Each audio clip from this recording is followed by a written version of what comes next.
천년 전인 2011년, 과학을 통해 초능력자들이 세계 곳곳에서 능력을 각성하기 시작했습니다.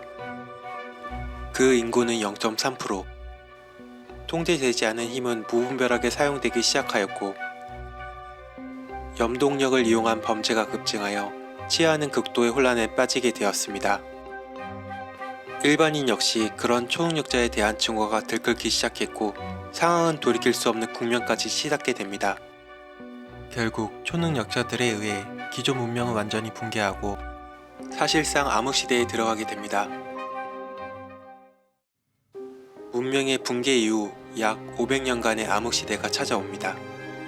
전 인류의 2%만 남은 시점에서 인류는 4개의 집단으로 나누어지는데, 소수의 능력자가 일반인 다수를 지배하는 노예 왕조, 그들의 탄압을 피해 계속 이동하는 일반인 수련민족, 초능력을 이용하여 습격과 약탈을 일삼는 약탈자 집단, 문명을 물려받아 과학기술 문명을 전승하던 과학자 집단이 있었습니다. 막강한 권력을 가진 노예 왕조는 거의 500년 동안 일본 열도 인구의 절반을 사망케 하였습니다. 대표적인 예로 제5대왕 즉위시 박수가 3일 밤낮으로 계속되었는데, 이는 박수를 멈춘 처음 100명을 화형에 처해 제물로 삼았기 때문입니다. 왕조 말기로 갈수록 왕의 친자식이 자기 부모를 죽이고 왕위에 오르는 것이 관례가 되었습니다. 결국 사륙이 반복되어 왕조에는 초능력자들이 사라져 버렸고, 이때 수렴이 집단이 노예왕조의 마을을 집단 공격하게 되어 결국 노예왕조의 종말로 암흑시대는 막을 내립니다. 이때 혼란을 수습한 것이 바로 과학기술 집단입니다. 이들은 과거 경험으로 초능력자들이 정신균형을 잃고 폭주했을 때 사회 전체가 붕괴로 이어지는 일련의 과정을 학습하고, 이것을 미연에 방지하고자 자신에게 제약을 걸려는 시도를 합니다. 교육에 의한 통제, 심리학적 통제, 여러 방법을 시도했지만 그것도 한계가 있었습니다. 그리고 마지막으로 찾아낸 방법이 유전자 변형을 통한 방법이었습니다. 그것을 괴사기구라 부르는데, 괴사기구란 인간이 인간을 공격하면 심정지를 일으키게끔 유전자 변형을 시킨 것입니다. 괴사기구 이후 인간이 인간을 공격할 수 없는 듯 했지만 인간을 공격할 수 있는 두 부류의 인간이 존재했습니다. 그 두 부류를 악귀와 엄마라 부릅니다. 일반인이라면 동족을 해치는 순간 괴사기구가 발동하여 심정지가 오지만, 악귀는 정신상태가 정상이 아니기에 사람을 해치더라도 괴사기구가 발동하지 않았습니다. 엄마는 무의식적으로 주력이 사용되어 주변을 변형시키고 파괴하였기 때문에 자신이 원치 않은 파괴로 괴사기구가 발동하지 않았습니다. 괴사기구로 인해 인간은 악귀와 엄마를 제거할 수 없었습니다. 하지만 악귀와 엄마로 인한 사회 붕괴를 막아야만 했기에 사회적 관찰과 감시 시스템을 도입합니다. 17세까지 아이들의 악귀와 엄마의 각성 여지를 확인하고, 부적합한 아이들은 부정고양이를 이용하여 제거하는 시스템을 만듭니다. 비정하지만 이를 통해 인간들은 악귀와 엄마로부터 안전을 보장받을 수 있었습니다. 인간들이 초능력자가 된 이 세상에는 인간과 같은 지능을 가졌고 인간과 의사소통이 가능한 자들이 존재하는데, 그들의 생김새가 지와 흡사하여 괴물지라고 부릅니다. 그들은 초능력을 쓰는 인간을 두려워하여 신이라 부르며 숭배합니다. 사실 초능력자들은 괴사기구로 인해 서로 간의 평화를 얻을 수 있었지만, 거기서 또 다른 문제가 발생합니다. 괴사기구로 인해 인간이 인간을 더는 공격할 수 없기에 초능력이 있는 인간이 일반인을 지배할 수 없게 되었습니다. 그래서 초능력이 없는 사람들을 유전자 조작을 통해 괴물지로 바꿔버립니다. 今日から皆さんのクラスメートになる渡辺咲さん。 이야기의 시작은 뒤늦게 능력을 각성한 주인공 사키가 학교에 들어가면서 시작됩니다. 학교에는 어릴 적 함께 놀던 친구들이 모두 있었고, 그들과 한조가 되어 학교 생활을 시작합니다.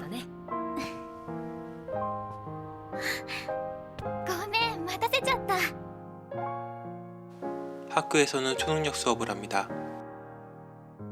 아이들은 모두 열심히 수업에 임하고 있습니다. 어딜 가나 무리 중에 뒤떨어진 아이는 존재했고 頼むぜ玲子 이 중 능력이 떨어지는 어린 소녀는 매번 친구들의 발목을 잡습니다. 玲子がいる限りうちの班の優勝はないな。はあ？玲子はいい子よ。ただちょっと調子が出ないだけ。バカじゃないの？ごめんなさい。本当ごめんなさい。悪い悪い 얼마 뒤 그 소녀는 부정 고양이에 의해 제거됩니다. 그리고 모두의 기억 속에서 잊혀지게 됩니다. 相変わらず仲のいいこと。よや 주인공 사키가 좋아하는 소년. 그 소년의 상태가 점점 이상해집니다. 소년이 걱정되는 사키는 도와주고 싶어 하지만 소년은 목적지도 알려주지 않은 채 인사를 하고 자취를 감춰버립니다. 소년을 포기할 수 없었던 사키는 끝내 소년을 찾아내지만 重力の漏出が止まらないんだ。それもどんどん激しく制御不能になりつつある。 이미 엄마가 되어버린 소년. さきずっと好きだった。 소년은 좋아했다는 고백만을 남긴 채 자신 스스로를 제거합니다. 다시 찾아온 평범한 일상. 그런 큰일을 겪은 뒤에도 평온함을 넘어 무료해 보이기까지 한 사키와 친구들. 소년에 대한 모든 기억은 사키를 비롯한 모든 아이의 머릿속에서 지워졌습니다. 그 후 일상으로 돌아와 아무 일도 없는 듯 지내고 있지만 위화감을 느끼는 사키. 楽しかったよ。 사키와 친구들은 자신들의 기억이 조작된 것이라 의심합니다. 私が知っていたのはもしかしたら亮じゃなくて別の男の子だったんじゃないかって。 소년 대신 또 다른 남자아이로 대체되어 자신들의 기억이 바뀌었다고 생각합니다. ねえ、もう一人いなかった？うちの班だけ4人っていうのはやっぱりありえないと思う。 그리고 소년 말고도 한 명 더 있었음을 의심합니다. それでも一人少ないでしょ？よく思い出せないんだけど、もう一人いたんじゃない？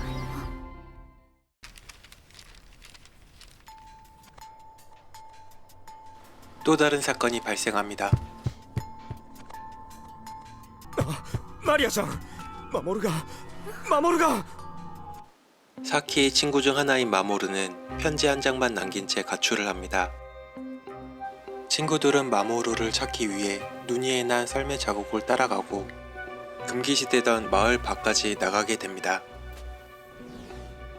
인위적으로 만들어진 것 같은 돔 형태의 구조물. 그곳에 애타게 찾던 마모루가 있습니다. 마모루를 데려가려 하지만 이미 부정 고양이의 표적이 되어버린 마모루. 집으로 돌아가면 틀림없이 처분될 걸 알기에 데리고 갈 수 없습니다. 사키는 마모루를 살리기 위해 마리아만 남기고 마을로 돌아갑니다. 윤리위원회 의장에게 마모루의 처분을 해지시키고 다시 마을에서 살 수 있는 허락을 얻어냅니다. 二人を連れ戻しなさい。町に帰ってきさえすれば二人の命は私が保証します。 하지만 돌아갔을 땐 이미 떠난 뒤였습니다.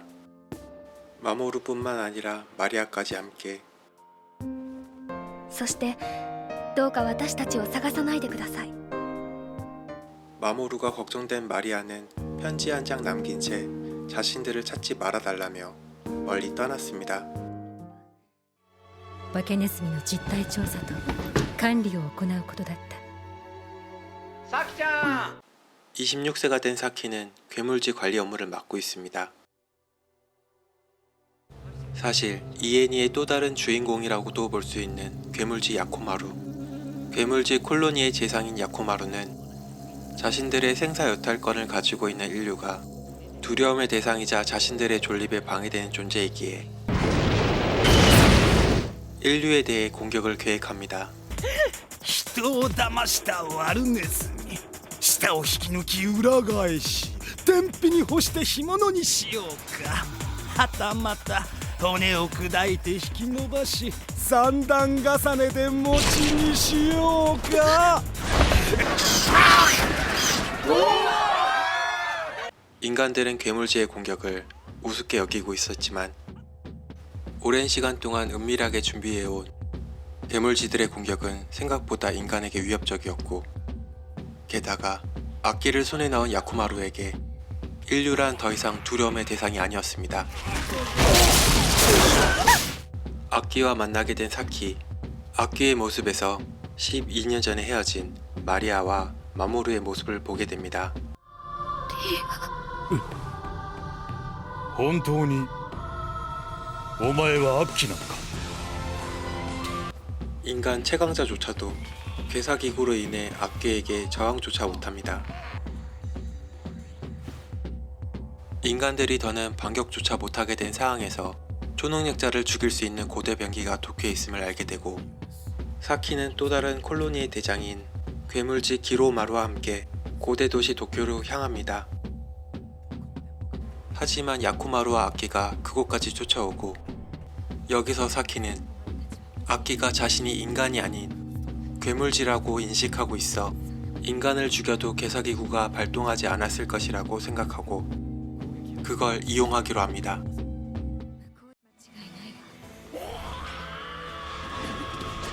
악귀는 괴물지 기로마루를 인간으로 오인해 공격하고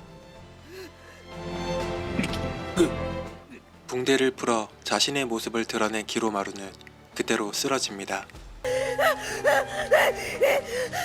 뒤늦게 괴물지임을 알게 된 악귀는 사키의 추측대로 괴사기구가 발동하여 사망하게 됩니다.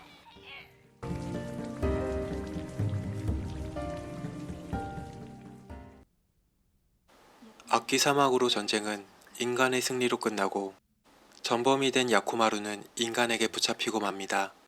この後お前は裁判にかけられる。なぜあんなことをしたの？あんなこと？どうしてあそこまで無慈悲に罪もない人々を虐殺したのか、その理由を聞きたいの。我々は奴隷ではないからで。 야쿠마루의 재판이 열립니다. 그곳에서 최후 변론 기회를 얻게 되고 私たちは獣でも奴隷でもない。獣でないとしたらお前は何なのです。 그곳에서 야쿠마루는 항상 마음에 품고 있던 자신의 존엄을 부르짖습니다. 私たちは人間だ。 하지만 돌아오는 건 비웃음뿐이었습니다.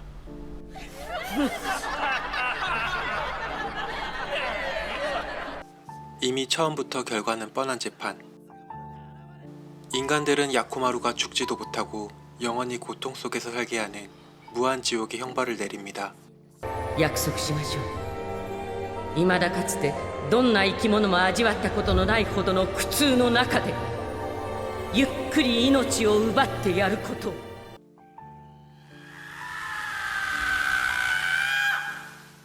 그리고 무한의 고통 속에서 이미 본래의 형태조차 잃어버린 야쿠마루는 박물관에 전시되어 있습니다. あなたはもう十分苦しんだわ。だから終わりにしましょう。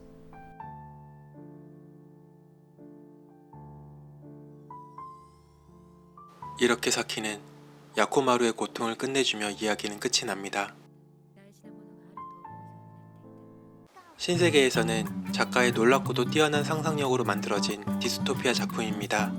이야기가 진행될수록 독특한 세계관에 자꾸 빠져들게 되지만 한편으로는 인간적이면서도 비윤리적인 부조리한 생태계 형성에 충격과 불쾌감을 주기도 합니다.